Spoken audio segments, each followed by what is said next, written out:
Oh my goodness, did I receive some feedback from our last episode on what makes you vulnerable to an affair?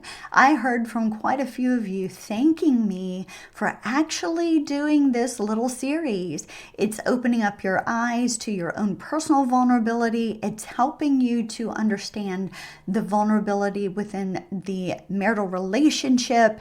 And the one who is the betrayer also said, wow, last week's episode really hit me between the eyeballs. So I want to thank you for those who reached out and gave me that feedback. I love hearing from you.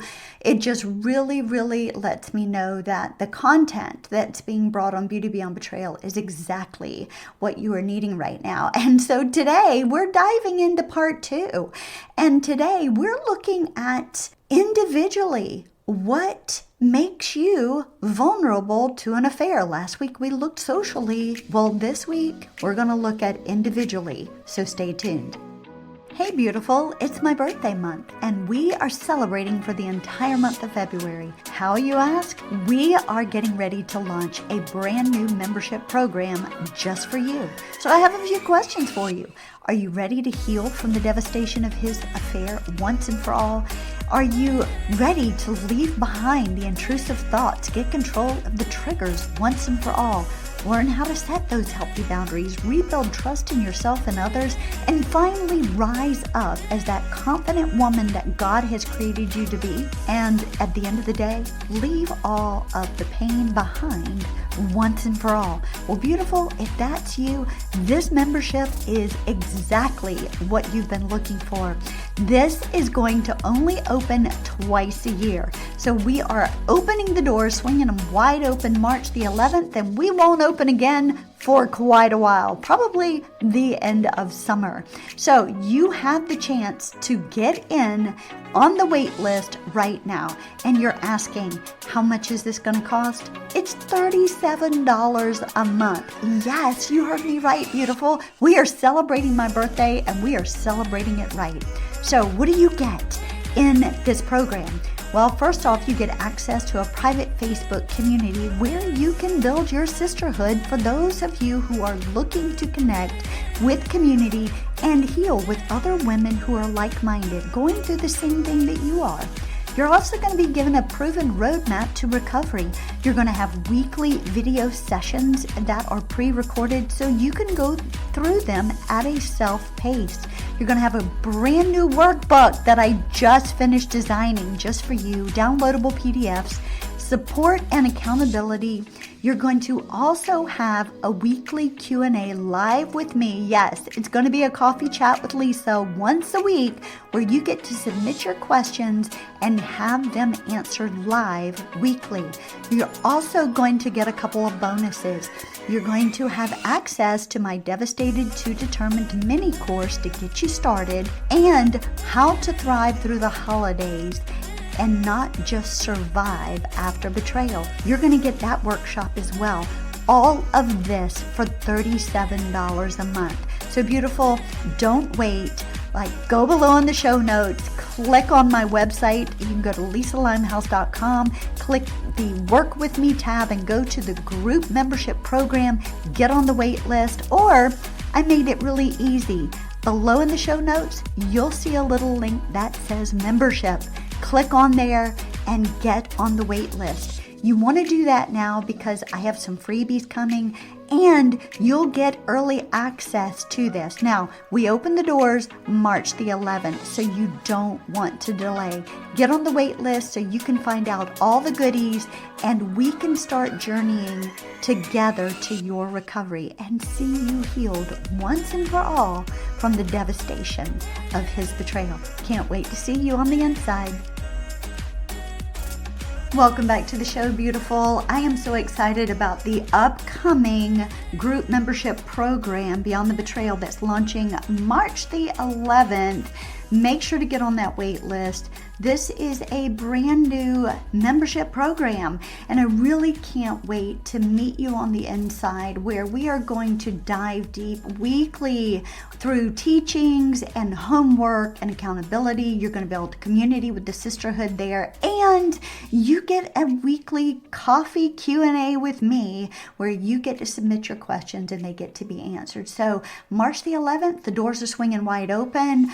Get on the wait list. Don't wait. All right, so we're going to dive in. Today we are in part 2 of what makes you vulnerable to an affair. And we're going to be looking at the individual aspect of it, the individual factor. So why are some people more vulnerable to an affair than others? Well, in the last episode, we explored the social factors that can create vulnerability. So in today's episode, I want to help you understand your individual factors that can make you vulnerable. So let me just begin by restating what I said in last episode. What I'm sharing with you cannot be used as an excuse or a justification for infidelity. I'm going to say it again like I did last time. What I'm sharing with you cannot be used as an excuse or justification for infidelity, nor does the absence of these factors eliminate the possibility of being unfaithful. We need to get that clear from the beginning so there's no misconception here and no one twists my words. So those who remain faithful in their marriage, I want you to know, work diligently to do so. They work daily to maintain their commitments and covenant to one another. So why and what are some of the individual factors that can play a role in making you vulnerable to an affair? Well, today I'm going to share with you three different things that actually make you vulnerable to an affair. And these are individual factors.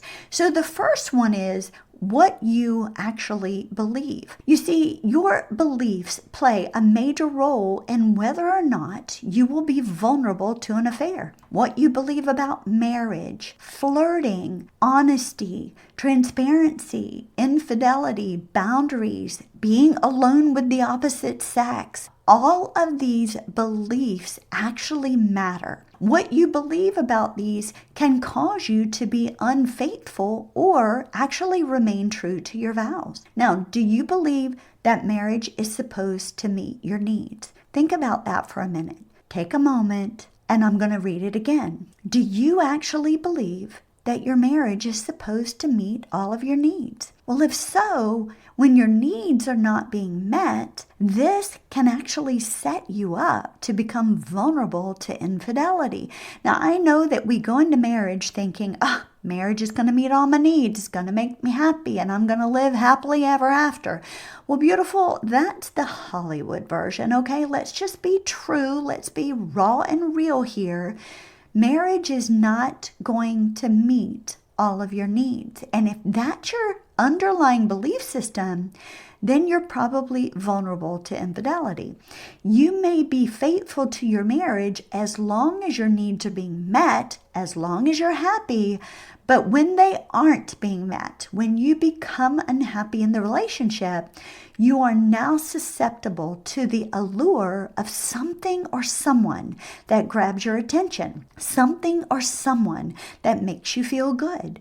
Maybe it's just a smile, a small gesture. Maybe it's the small talk at work that's now starting to happen outside of work. And then you fall into one of two camps at this point. And that's where you excuse your behavior. That's the first camp, the excuses. I had too much to drink. I wasn't thinking clearly. You know deep down inside what you're doing is wrong. You know deep down inside that you should not be spending time with the opposite sex like you are. You shouldn't be texting them and hiding those texts from your spouse. You know that you should not be calling them after work and having in-depth conversations about your spouse with them. You know this is wrong at your core, but you need an excuse for it. Or you're on the opposite camp where you're justifying your behavior. Now, I see this more with those who have the belief that marriage is to meet their needs and make them happy. So when that doesn't take place or stops for a time, they begin to justify their behavior. Well, my needs aren't being met, so, or I'm unhappy in our relationship, so. Then there are those whose beliefs change because of the betrayal. I've seen this as well. Since their spouse was unfaithful, now they see it as a justification to do the same. This is what I call a rebound affair, which can be extremely detrimental to the one who rebounds as well as to the relationship. Sexual permissiveness is another factor that also influences our beliefs. Red Book, and I know many of you know that magazine, Red Book did a study on women's sexuality in 1975, surveying more than 100,000 women. And I know the statistics have probably changed since then, but this was what I was able to find. 48% of women whose first sexual experience occurred at age 15 or younger were unfaithful at some point in their marriage. Only 16% of women who had their first sexual experience at age 21 or later had been unfaithful. Notice that. The ones who chose to not be unfaithful prior to marriage, in other words, they weren't sexually promiscuous prior to marriage, only 16% of those after the age of 21 had been unfaithful. Most had been true to their vows. Now, while this study didn't include men, it is possible that sexual permissiveness prior to marriage downplays the impact of infidelity. Now, this isn't to say that if you were sexually permissive before marriage, that you will 100% cheat. I'm not saying that, and neither does this study. But what it does indicate is that you may be more vulnerable to cheat, and you need to protect yourself from high-risk situations. You need to develop some new belief systems about sexual intimacy so that you will increase the value of being sexually pure within your relationship. Now, also, there's another component when it comes to our personal belief systems, right? There's another one here that I want to share with you. It is said that pride comes before the fall, and humility is what keeps us in check. I know I hit this one on our last episode, but it's worth saying again. If you believe that you would never in a million years be unfaithful to your spouse, then it's much easier to justify putting yourself in a high-risk situation where something could easily happen. Hear me loud and clear on that. If you value your covenant, if your commitment to your spouse is of top priority and you believe that you are not exempt from temptation and sin, then you're less likely to place yourself in a high-risk situation. You know, I've never seen someone have an affair because they believe they're weak. Most of the time, those who enter into affairs believe they are affair-proof. They have the belief system that, no, not me. Never in a million years, it'll never happen. So take me, for instance. I was of that camp. I believed very, very early on in my life, all the way up until the age of 25, that I would never in a million years cheat. I didn't believe it was a part of my DNA, but at the age of 25, what happened? I had an affair. Absolutely. I was vulnerable and I put myself in a high-risk situation and I entered into a full-blown sexual affair. Then there's my husband. He was of the same camp. He believed that there's no way that he would ever cheat on me in a million years. Why? Because he had been cheated on. His first wife had an affair. So he was like, there's no way I would do that to you. I know what it feels like. I know the pain, the agony, the devastation. So I will never, ever cheat on you. Yes, he said those words to me. And what happened? Because he believed that he was exempt from that he had affair-proofed himself, so to speak, he made himself vulnerable. Thus, he ended up in a 2.5-year affair. When we start to believe that we are beyond that temptation, that we are beyond that vulnerability, and it could never happen to us, well, that's when the pride could actually come before the fall. Stay in humility. Stay in that camp of humility. And remember, no one is beyond temptation and no one is beyond sin. Okay, number 2 is this. We have the individual factors of personality types and personal traits. So quite often, men and women with low self-esteem are more vulnerable than those with a positive esteem. Now, I don't know if you've ever heard of Shirley Glass, PhD, but she was who the New York Times called the godmother of infidelity research. She was also the author of Not Just Friends. And she said, quote, spouses are more like magnifying mirrors and affair partners are more like vanity mirrors. Think about that for a moment. Like that, when I read that, it just kind of like mind blown, right? Because when we are in a marital relationship, our spouse is to become a magnifying mirror. In marriage, we are in marriage to become more holy, not to become more happy like we've been taught by society and by the romantic novels and by Hollywood, right? No, the Bible talks about iron sharpening iron, so to speak, right?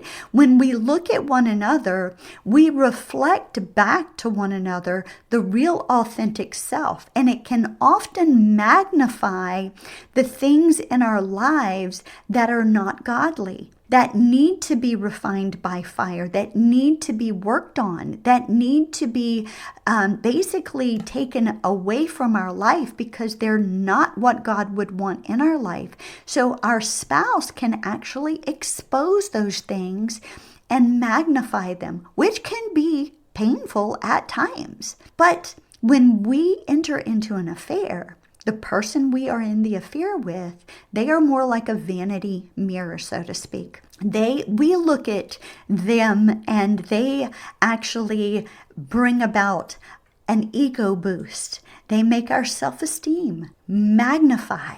We start to feel better. The allure of an affair boosts our self-esteem. It activates the dopamine receptors in the brain, giving you that high euphoric feeling, and that is pleasurable.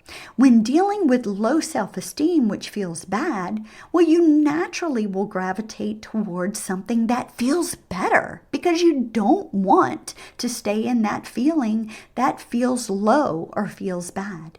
And this is why when you're affirmed by someone over and over again, and it begins to build up your ego, well, you desire to return time and time again. This makes you, the one who's insecure, whose self-esteem is low, to be more susceptible to an affair due to the desire for affirmation. Then we can look at the boredom aspect when it comes to personality traits and personality types, right?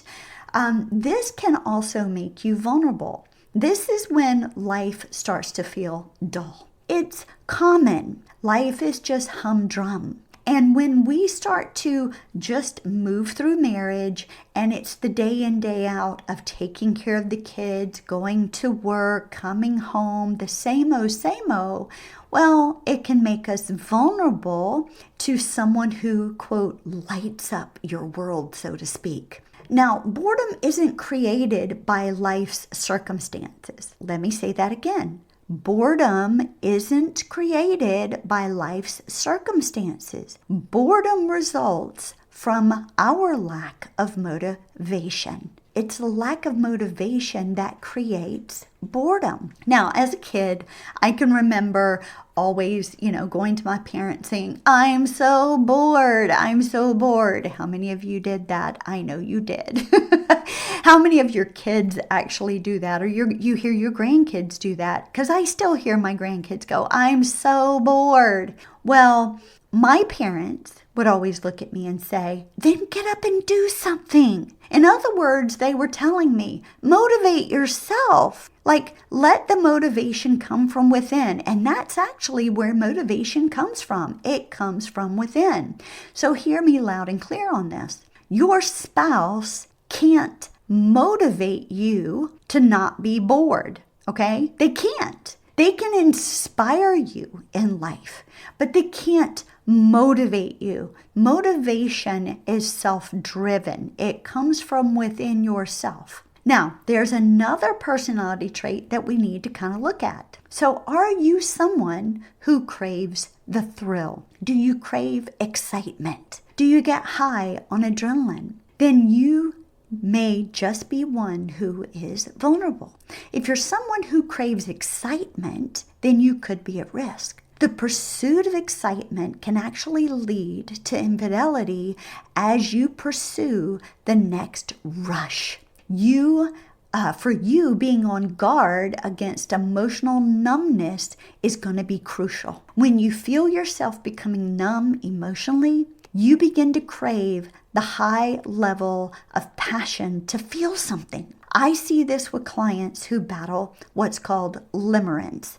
This is where being addicted to the feeling of being in love comes in. That excitement of a new relationship, the desire to always have that feeling of being madly in love. And this can make you vulnerable to an affair. Why? Because the steady love of a long-term relationship, as in marriage, doesn't always possess the same level of passion created in a new romantic relationship.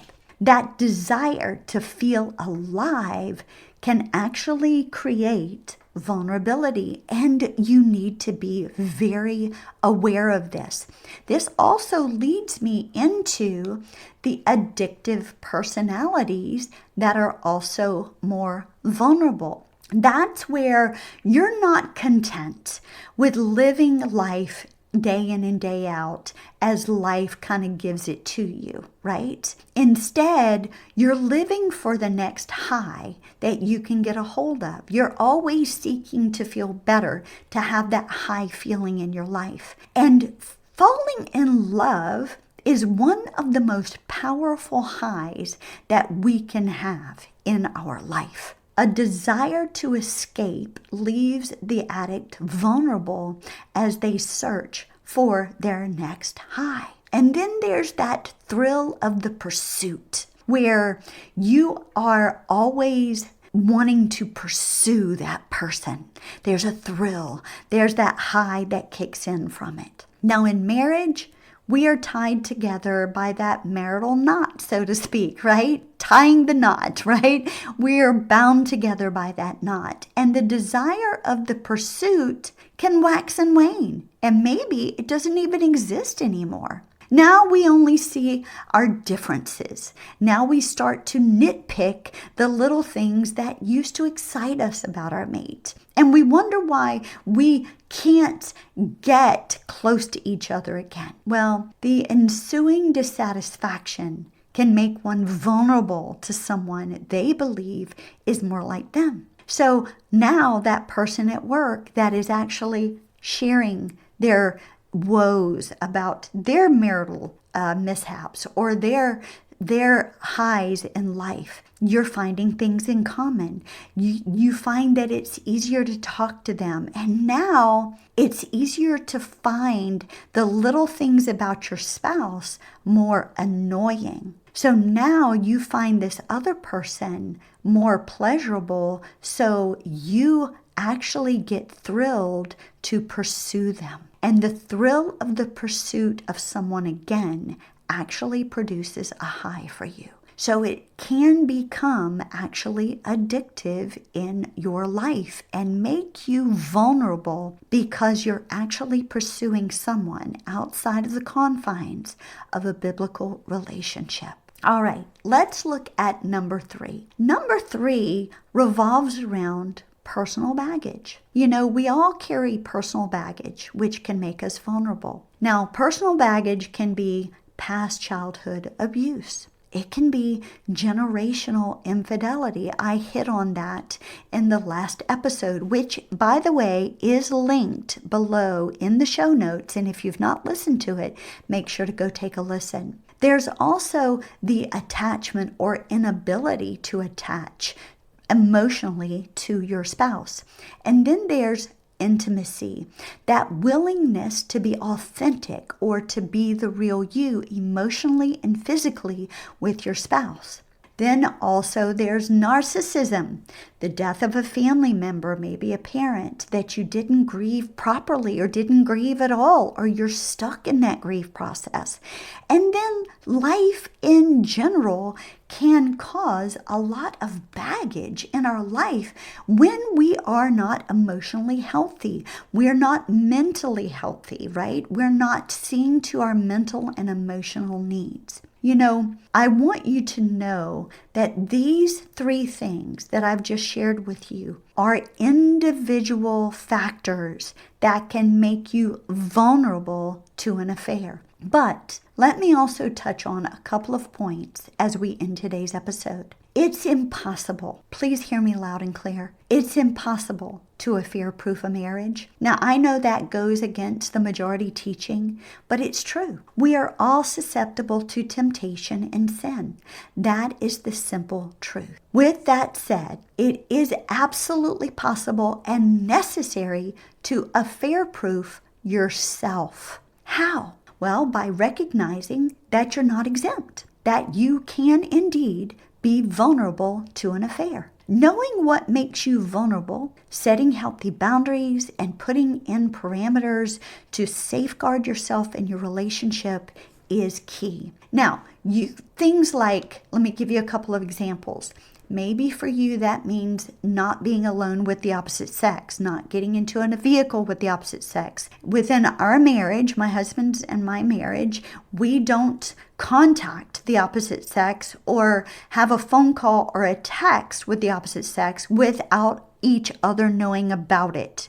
We make sure that we are very honest and transparent. We let each other know where we are. We don't hide things from one another. We passed what's called the drop test. If my husband asks to see my phone, at the drop of a hat, I give it to him and he does the same. We never, ever hesitate. So we've put parameters in place to safeguard ourselves so that we can also safeguard our relationship. Affairs can happen also when someone places themselves in a situation that they believe they can handle. Again, by putting yourself in a compromising situation, a high-risk situation. When you do those things, you may be putting yourself in a vulnerable situation that can actually turn detrimental to your relationship. There's also no way to predict with certainty whether a specific individual is going to be unfaithful. But there are some inhibitors that can help. First, know your moral code, what you believe at your core to be right and wrong, and stick to it. If you believe within your heart that infidelity is wrong and that the covenant should never be broken, then by all means stick to your moral code. But you first have to know what that is. Also, being devoted to your spouse through thick and thin, good and bad, through the highs and lows in life, can serve as a powerful inhibitor. What I've shared with you today, I want you to know in no way determines with all certainty that you will be unfaithful. It just educates you as to how you can be vulnerable to an affair. To help you both safeguard yourselves, please become aware of your personal vulnerabilities and talk about them together. Be open and real with one another. Communication is key. So come together and Create your own transparency plan to live in full honesty with one another and do what is necessary to decrease your risk for infidelity. When you deny your vulnerability, it's only going to hinder you, and it could only lead to detrimental circumstances within your relationship. Also know that your spouse is not responsible for your personal responsibility for remaining faithful in the relationship. It is your responsibility to do whatever it takes to remain safe for your spouse and your marriage.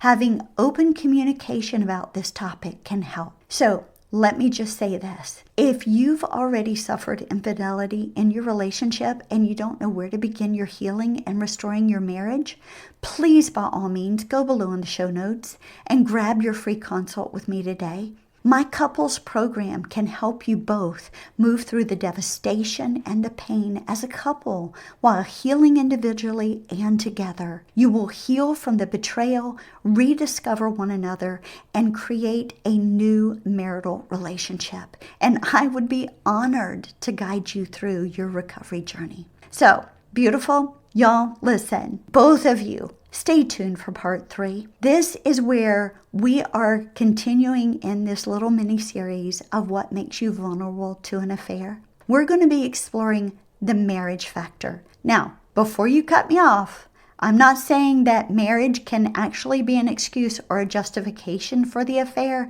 No. I'm saying that right now. It does not. But there is a marriage factor that can make us vulnerable to an affair. So make sure to stay tuned for part 3. Be blessed. Thanks for stopping by today and spending a little while with me. I hope you enjoyed today's show and found hope, healing, and encouragement. Please remember to subscribe to my podcast and leave a review. You can even screenshot this episode and share it on IG or Facebook stories. This is how we get the message of hope and healing out to all women who are in the midst of betrayal and loss.